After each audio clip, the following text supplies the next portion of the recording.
Muy buenos días, bienvenidos a este tiempo devocional, Tu Palabra para Encontrar el Camino. Hoy es 5 de enero del 2023 y vamos a continuar con la lectura de la Biblia en un año, Jesucristo de principio a fin, con el libro de Génesis capítulos 9 y 10 y el Evangelio de San Juan capítulo 4 del 1 al 26. Génesis 9 y 10 y Juan 4 del 1 al 26.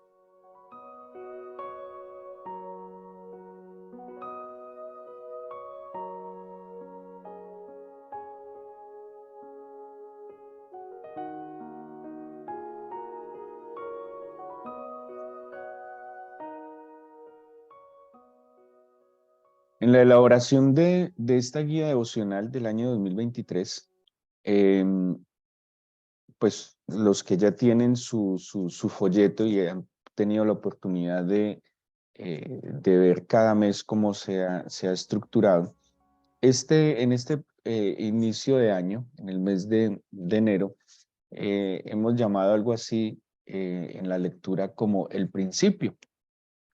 Em, Por eso tomamos como referencia pues el libro del Génesis que es llamado Bereshit, literalmente el libro se llamaría originalmente En el principio, y el Evangelio de San Juan que nos permite ver al Señor Jesús desde los días de la eternidad, como dice Miqueas 5:2. Y así durante todo el año, en los 12 meses del año, vamos a estar viendo unos libros del Antiguo Testamento y, por decirlo de alguna manera, su equivalente temático o de contenido en el Nuevo Testamento. Así como cuando lleguemos al final del año, en el mes de diciembre, que seguramente estudiaremos el último libro, que es Apocalipsis, donde literalmente el Señor pues habla de que Él es el alfa, el omega, el principio y el fin. Y cuando lleguemos al fin del año y estudiemos el Apocalipsis, lo leeremos y trataremos de estudiar a la luz de los libros apocalípticos de literatura apocalíptica y de mensajes escatológicos que tenemos en el Antiguo Testamento, como el libro de Daniel y Ezequiel. Y ese es el ejercicio que decidimos hacer este año, ¿sí? Ir leyendo de manera paralela los libros del Antiguo Testamento y el Nuevo Testamento, donde hay una relación entre en lo manifestado en el Antiguo Testamento y, como les explicaba esta semana, la reinterpretación que los apóstoles y los escritores del Nuevo Testamento le están dando pues, a la Tanaj judía, como viendo claramente el cumplimiento de las profecías mesiánicas acerca de nuestro Señor Jesucristo. Es un ejercicio muy interesante. Además de interesante, es un ejercicio muy útil para nosotros como cristianos, ¿sí? Un cristiano se debe caracterizar por ser educado, en verdad que sí, porque tuvimos el maestro de maestros y el Señor, como buen maestro, pues ha procurado que su pueblo sea un pueblo educado e instruido. De hecho, la característica del pueblo judío a través de los años es que ha sido un pueblo educado, y en sus momentos de más ignorancia respecto a la escritura es donde han tenido más dificultades a nivel pues de cualquier, en todos los estamentos de su vida. Asimismo ha pasado con la iglesia. La iglesia, los mejores momentos que ha tenido en la fe, en el caminar con el Señor, tiene que ver con, en la medida en que tuvo una mejor relación con el Señor, incluso a través de su palabra, donde había más conocimiento de su palabra. El hábito de la lectura, el hábito del estudio de la escritura, en verdad trae luz a la mente, al corazón, agudiza los sentidos, eh, abre los ojos, abre los oídos, eh, abre la mente, el entendimiento. Pablo ora por sus discípulos y le pide al Señor que abra el entendimiento. Cuando un cristiano o que se profese cristiano no va a la escritura, ni siquiera hace un devocional, no medita en la palabra, no estudia la Biblia. Hoy en día, a través generalmente de todas las iglesias y denominaciones, hay medios a través de los cuales se estudia la Biblia, hay seminarios, institutos bíblicos, hay información muy buena, como otra muy regular, como otra muy mala acerca de la escritura, pero hay medios, hay herramientas para estudiar. Alguien que se diga cristiano, que no tome la Biblia ni siquiera para llevarla a la iglesia, porque de verdad hay profesantes que van a ir a la iglesia y ni siquiera llevan su Biblia y pretenden pues llevarla en un celular, o que la tienen como un adorno decorativo en la casa. La verdad que es un cristiano que va dejando que la oscuridad mine su mente y su alma, ¿sí? Así que pues yo les felicito en verdad a los que cada día sacan el espacio para primero escuchar esta meditación, que no es suficiente solo una parte. El propósito de nosotros a través de este espacio y de esta meditación es inquietarles un poco, también tratar de orientarles un poco en la lectura de la Biblia, pero también es necesario, para nosotros creemos que este ejercicio nuestro es complementario a lo que cada uno de ustedes está haciendo, que es su lectura personal. Pero además de esta lectura personal, del ejercicio que hacemos nosotros de complementar esta lectura tratando de orientarlos, pues es necesario entonces también su espacio de oración y es necesario que pueda estudiar un poco más. Si usted hiciera un ejercicio, y ya le digo por qué estoy haciéndoles esta pequeña motivación. Si ustedes hicieran el ejercicio de cuánto tiempo en verdad se nos va en un celular o en un computador viendo cosas que no son útiles, que empiezan a minar la mente y el corazón. Cuando uno ve o lee mucho o escucha mucho algo, esas cosas que ve, que lee, que escucha, empiezan a arraigarse en el cerebro, en el alma, y eso empieza a generar una influencia en nosotros. Y cuando nosotros menos percibimos esas cosas, ya sea buenas o no tan buenas, pues van a determinar nuestras actitudes, nuestras conductas, nuestra forma de hablar, nuestro lenguaje y la manera como también nosotros afrontamos los desafíos de la vida. Por eso es tan útil, tan necesario ir a la escritura de manera consistente, diaria y profunda, ¿sí? Y hacer ese equilibrio a veces en tanto desperdicio del tiempo en redes sociales, en televisión, y qué bueno quitarle, robarle ese tiempo que se nos está yendo como el agua entre las manos y poderlo dedicar a algo que en verdad va a traer crecimiento, que va a traer fructificación, multiplicación en la vida nuestra, y es el efecto de la palabra del Señor. De tanto leer la Escritura, de tanto escucharla, de tanto leerla, se van a dar cuenta cómo su cerebro se va habilitando.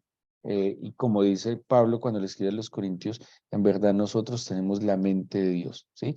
Pero esa mente de Dios debe ser activada en nosotros a través de la escritura y a través de la oración. Por eso yo les felicito este ejercicio de no solo despertarse, porque no se trata solo de despertarse y conectarse, sino de prender la luz, levantarse, tomar su Biblia, su guía devocional, hacer sus apuntes, y a través de eso también hacer sus propias cuestiones. Esto, si bien la fe viene por el oír la palabra de Dios, pero oír no es simplemente oír una meditación de alguien, no es que el Señor me hable a mí.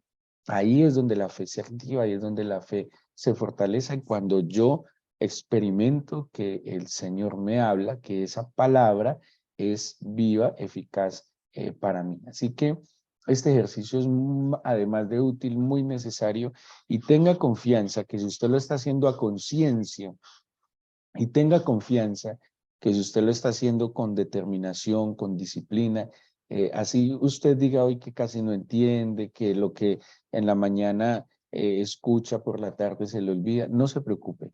Como dice el dicho, tanto al agua al cántaro que al fin lo rompe. Y ese es el efecto poderoso que tiene la palabra del Señor en aquel que la lee, en aquel que la escucha, que la medita, así dice Josué 1:8, en aquel que la que la guarda en su corazón, como dice el Salmo 119:11, en aquel que poco a poco empieza a obedecerla. Y se van a sorprender como cada vez que vaya a la Escritura, así lea los mismos versículos cada año, así lea el mismo versículo frecuentemente, se va a dar cuenta como la palabra del Señor es dinámica, ese mismo texto tiene un universo completo de instrucción y enseñanza para nosotros. Hoy tenemos en la lectura dos textos donde intervienen unos personajes muy importantes. Tenemos por un lado a Noé con sus hijos y por otro lado tenemos al Señor Jesús con la samaritana. A veces, y entramos en una parte muy particular de Génesis. Génesis creo que es en la versión Septuaginta, en la traducción de los 70 de la Biblia, si no me equivoco, se llama Toledot, Génesis, creo que lo llaman así, y se refiere a las generaciones. Hay una particularidad en la Biblia, sobre todo en el Antiguo Testamento, bueno, en los Evangelios también, pero hay una particularidad en el Antiguo Testamento, sobre todo en el libro del Génesis, que son las generaciones o genealogías, que pues a veces algunos nos ha dado como un poco de tedio y pereza leer estas genealogías. Son muy importantes, tienen mucha relación. De hecho, no sé si recuerdan algunos que iniciando el año pasado hicimos un estudio sobre los descendientes de Adán y Eva y empezamos a ver a la luz de sus nombres la diferencia entre los hijos de Dios y los hijos de los hombres. No sé si lo recuerdan. Y ese estudio que hicimos de los hijos de Dios y los hijos de los hombres, lo estudiamos a la luz del significado de cada uno de los nombres y de sus descendientes. Y encontramos unas particularidades muy especiales en cada una de estas genealogías. Las genealogías en verdad son muy importantes en la escritura, no están allí para rellenar, ¿sí? O sea, esas listas de nombres no están colocados para rellenar espacio en la escritura, tiene un propósito. Si hay algo que yo admiro de la Biblia es la complejidad, el texto tan delicado, tan dedicado, que aunque pudiera haber habilidades humanas de escritura, sin duda alguna hay una inspiración divina en darle un hilo conductor, en darle como algo vinculante a través de toda la escritura. Vamos a ver en la lectura de hoy la genealogía que desciende de Noé. Les recuerdo que con Noé se reinicia toda la creación. Los únicos sobrevivientes al diluvio van a ser Noé y su familia. Noé tenía 3 hijos, se dice claramente Sem, Cam y Jafet. Insistentemente la Biblia nos habla en este orden de Sem, Cam y Jafet. Sem, Cam y Jafet. De Sem, Cam y Jafet se va a poblar la tierra, ¿sí? Y hay una historia muy particular. Bueno, el inicio del capítulo 9 es prácticamente lo que el Señor le había dicho a Adán y Eva. O sea que en Noé hay un reinicio del plan y el propósito del Señor con la creación del ser humano. Y en este reinicio, el Señor en el capítulo 9, versículo 1, tal como se lo dijo a Adán y Eva, le dice a Noé y a su familia: fructificad, multiplicaos y llenad la tierra. Y en el 2 dice: el temor y el miedo de vosotros estarán sobre todo animal. O sea que ahí está el sojuzgad. Ese sojuzgad que aparece en el Génesis es tener dominio sobre los animales, ¿sí? Esa fue la orden del Señor. Fructifiquen, multiplíquense, llenen la tierra y tengan dominio sobre los animales, ¿sí? Sobre las cosas creadas. Y ese dominio no implicaba ni maltrato, ni abuso, ni desperdicio, ni despilfarro de los recursos, sino un sabio cuidado y administración. Esa misma orden se la tiene que dar el Señor a Noé. ¿Por qué? Porque Noé reinicia el proceso digamos, el propósito que el Señor tenía al poner al ser humano en la tierra.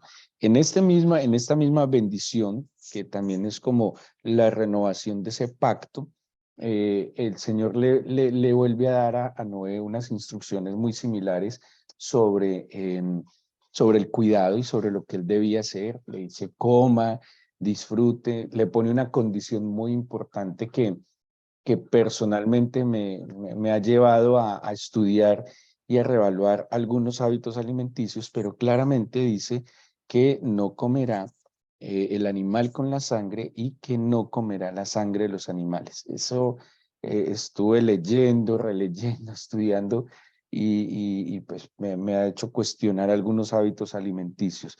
Por algo lo dice, ¿sí? Por algo lo dice el Señor y es muy enfático, muy claro en Génesis, en Levítico, en Deuteronomio, acerca de esto. Y, y entonces viene a decirle de nuevo, plante, fructifique, crezca, disfrute, y en todo eso está el que mantenga la adoración al Señor. En el mismo capítulo 9, Noé comete una falta. Mm, Esta falta es, como queramos llamarlo, una torpeza, un exceso de confianza, lo que sea, comete una falta y es embriagarse.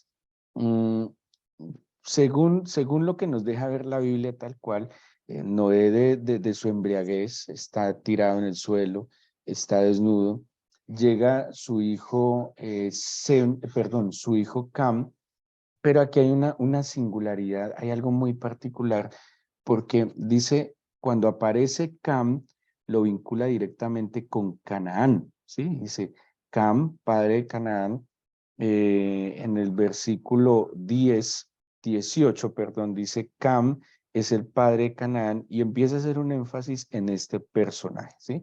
Canaán es el hijo menor de Cam, pero Cam, según lo que vemos en el orden de las genealogías, no es el hijo menor de Noé, ¿sí?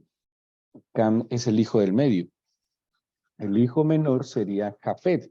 En la Biblia, cuando habla de las genealogías, nos muestra primero el hijo mayor y ahí en adelante el orden de los hijos de nacimiento. O sea que si dice Sem, Cam y Jafet, Sem es el primogénito, Cam es el del medio y Jafet es el menor. Pero ahora que veamos un detalle, habla del hijo menor y se centra específicamente en Canaán, que es el hijo menor de Cam. ¿Y por qué me llama la atención el énfasis que hace la escritura en esto? Entonces, miremos lo que dice el capítulo 9, 19. Estos son los tres hijos de Noé y de ellos fue llena toda la tierra. Después comenzó Noé a labrar la tierra, plantó una viña, bebió el vino, se embriagó, estaba descubierto en medio de su tienda. Y Cam, padre de Canaán, vio la desnudez de su padre y lo dijo a sus hermanos, a sus dos hermanos que estaban afuera. Entonces Sem y Jafet tomaron la ropa y la pusieron sobre sus propios hombros y andando hacia atrás cubrieron la desnudez de su padre, teniendo vueltos sus rostros y así no vieron la desnudez de su padre. Y despertó Noé de su embriaguez y supo lo que le había hecho su hijo más joven. Pues siguiendo también lo que la Biblia nos muestra, muchas veces los abuelos tomaban a sus nietos como hijos. Tenemos un ejemplo en los hijos de José. Por ejemplo, Jacob prohija directamente a los hijos de José, que son Efraín y Manasés. Pasan a ser directamente como hijos de Jacob. Y aquí pareciera que no esté hablando específicamente de Cam, sino de Canaán, que es el hijo menor de Cam. Y aquí dice, supo lo que le había hecho su hijo más joven y le dijo, maldito sea Canaán. Si ven que la maldición no es a Cam, sino específicamente a Canaán, el hijo menor de su hijo del medio Cam. Y dice, siervo de siervos será a sus hermanos. Dijo, bendito por el Señor mi Dios sea Sem, y sea Canaán su siervo, engrandezca Dios a Jafet y habita en las tiendas de Sem, y sea Canaán su siervo. y vivió Noé después del diluvio 350 años. Bueno, esto es muy tenaz porque aquí está justificando la Biblia lo que más adelante va a suceder con, con la conquista de la Tierra Santa. Porque Canaán es el padre, y lo dice el versículo 15, es el padre de Sidón. No sé si les suena a los que han leído la Biblia, Sidón. Sidón es una ciudad que queda en la tierra de Canaán, los sidonios. Y dice, es padre de Sidón, su primogénito, también engendró a Et, están los eteos de allí, pero también al Jebuseo. El Jebuseo era el que habitaba Jerusalén. No sé si recuerdan que en la antigüedad Jerusalén se llamaba Jebús, cuando la conquistó David. El Jebuseo, el Amorreo, el Gergeseo, el Eveo, el Araceo, el Cineo, el Arbadeo, el Semareo y el Amateo. Y después se dispersaron las familias de los cananeos. ¿Dónde vivieron los cananeos? 19. Dice, desde Sidón en dirección de Gerar hasta Gaza, eso debe sonar Gaza, y en dirección de Sodoma, Gomorra, Adma, Seboín, hasta Laza. Estos son los hijos de Cam por sus familias, por sus lenguas, y se centra es en la descendencia de Canaán. Ahora, ¿qué está justificando aquí la Biblia? La Biblia está justificando que por el pecado pareciera específicamente que es el pecado de Canaán, ¿sí? No, no de Cam, sino del hijo de Cam, Canaán, que muestra, descubre la desnudez de Noé, su padre, es maldecido como siervo. Y este acontecimiento, de alguna manera, va a justificar en que Abraham venga a morar en la tierra del cananeo, que esa tierra se la prometa el Señor a Abraham y a sus descendientes.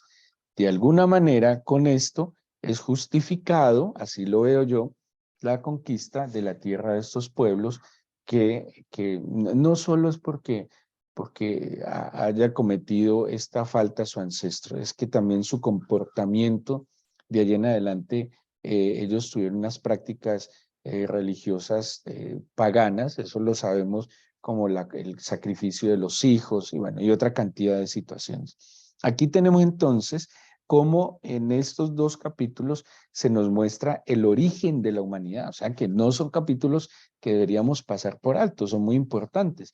De allí se vienen unas teorías de población que los descendientes de Jafet van a poblar la parte de Europa, se van hacia el norte de la Tierra Santa, que los descendientes de Sem van a habitar hacia el oriente, entonces hacia la zona de Ur, de los caldeos, hacia lo que sería hoy Irán, Irak, y se irían yendo hacia el oriente, y que los descendientes de Cam poblarían la tierra de Canaán, que es el Oriente Medio, no sé si se logran imaginar geográficamente de qué les estoy hablando, y el norte de África, ¿sí? Porque el Medio Oriente, Israel conecta a Europa, conecta a Asia, el Oriente, y conecta a África. Y hacia esos tres puntos salen los descendientes de los hijos de Jafet, de Sem y de Cam. Entonces, los semitas van a poblar el oriente,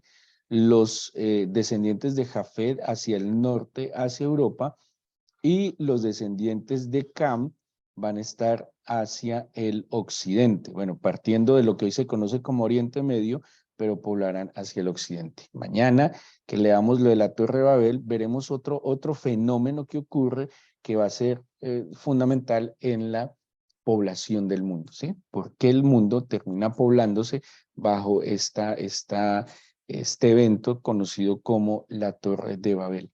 Así entonces, de aquí define el Señor cómo va a ser. Y dice, de en Sem, le da una bendición muy especial a Sem, de ahí viene la palabra semita.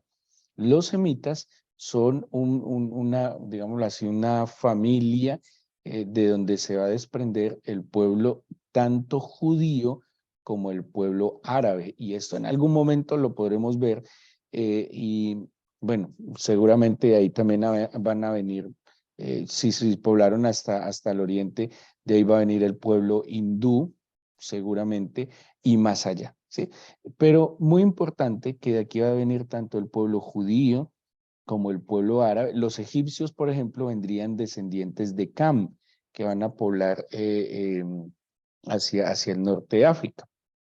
El punto es que aquí se justifica la posición o la conquista que van a tomar Sem, los descendientes de Sem, sobre los descendientes de Cam, el hijo del medio, y que van a tomar esta tierra que ellos empezaron a poblar, pero que el Señor se la prometió a Abraham y a su descendencia, ¿sí? De hecho, su descendencia, en medio de todo eso van a vivir no solo los judíos o los israelitas, sino incluso los descendientes de Abraham, de sus otros hijos. Y por el lado, ya para terminar, para que ustedes tengan el ejercicio de la lectura, está el Evangelio de San Juan, donde nos habla un encuentro muy importante entre el Señor Jesús y la mujer samaritana. Tiene todos los elementos de lo que es la evangelización. La evangelización que va más allá de cualquier tipo de prejuicio moral, social, político, económico, como lo quieran llamar. Primero se encuentra con una mujer, segundo era una mujer samaritana, ¿sí? Y aquí había unos prejuicios sociales, históricos, políticos. En el tema de ser una mujer había unos prejuicios morales. Al ser samaritana también había unos prejuicios religiosos, porque se consideraba que los samaritanos no eran descendientes como tal de Jacob. Y el Señor en este encuentro con esta mujer rompe todos estos prejuicios para darle a conocer la verdad. ¿Y en qué se basa la evangelización que el Señor Jesús, ese anuncio de las buenas nuevas a la mujer samaritana, identifica su vacío como una sed del alma? ¿Sí? En su conversación identifica el vacío como la sed del alma. ¿Qué le dice el Señor Jesús? Yo soy el agua viva. Y le ofrece a través de esta agua viva la vida eterna. Es una evangelización extraordinaria, donde se supone que el Señor estaba descansando al mediodía, termina evangelizando, no solo a la mujer samaritana, solo que el Señor en su sabiduría supo a quién evangelizar, porque a través de la mujer samaritana, dice la Biblia, que creyeron los hombres que estaban en aquella ciudad. O sea, él supo llegar a una mujer influyente, a una mujer y convincente. Tanto así, pues que muchos creyeron, no solo por el testimonio de ella, sino que vinieron y conocieron al Señor Jesús y lo recibieron y lo aceptaron como el Mesías. Aquí tenemos entonces estos dos relatos del día de hoy. Uno, pues aprender también, yo me quedo con la oportunidad que el Señor le da a la humanidad de volver a crecer, fructificar, multiplicarse. Dos, no soy quien para descubrir las fallas y los errores de mis padres o de otros. ¿Sí? Es que divulgar las fallas de otros es tan fácil y a veces es una falla de torpeza. ¿Sí? Esa es una tendencia muy nociva a resaltar el error y la falta de otro. Para Acam trajo consecuencias históricas. Y tres, en la mujer samaritana, el Señor Jesús una vez más viene a ser el agua viva que quita la sed del alma y que nos permite cumplir ese propósito desde el Antiguo Testamento de fructificar, multiplicar, llenar la tierra y poder disfrutar y sojuzgar las cosas que el Señor ha puesto en la creación para nuestro goce, para nuestro sustento, pero también para que con toda responsabilidad lo administremos. Así que espero que puedan hacer su lectura, disfrutarla y que nos sigan acompañando en este ejercicio de ir leyendo la Escritura, viendo a nuestro Señor Jesucristo de principio a fin. Así que le invito a que dispongamos todo nuestro ser y oremos en este día.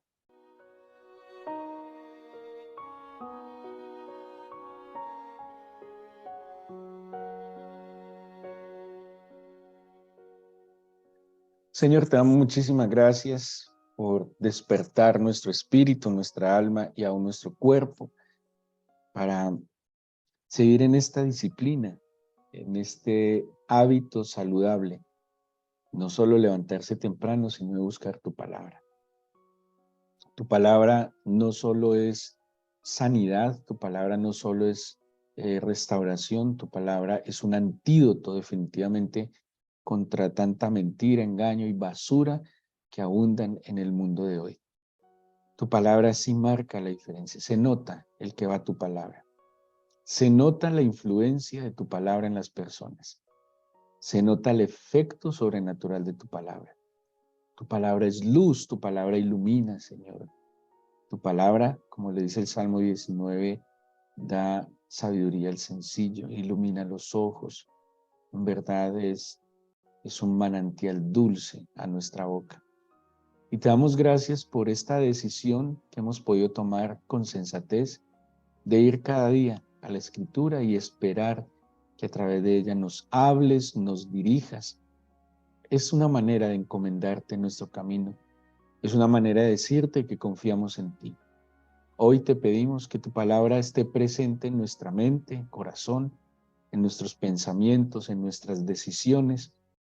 Que tu palabra, Señor, sea la guía en nuestro camino. Y que tu Espíritu, Señor, permita que esa palabra viva y eficaz dé fruto abundante. Que se cumpla, Padre mío, ese propósito que desde la antigüedad has tenido con el ser humano. Que fructifique, que dé fruto, que no sea improductivo, que no sea estéril, sino que por el contrario, Señor, fructifique en todas las áreas de su vida. Y que ese fruto se multiplique. Y que se multiplique de tal manera que llene y que con sabiduría sepa sujetar la creación, con responsabilidad, cuidado y amor. Permítenos, Señor, saber que tú eres el agua viva y que la sed que yo pueda experimentar hoy en mi alma, tú la puedes saciar.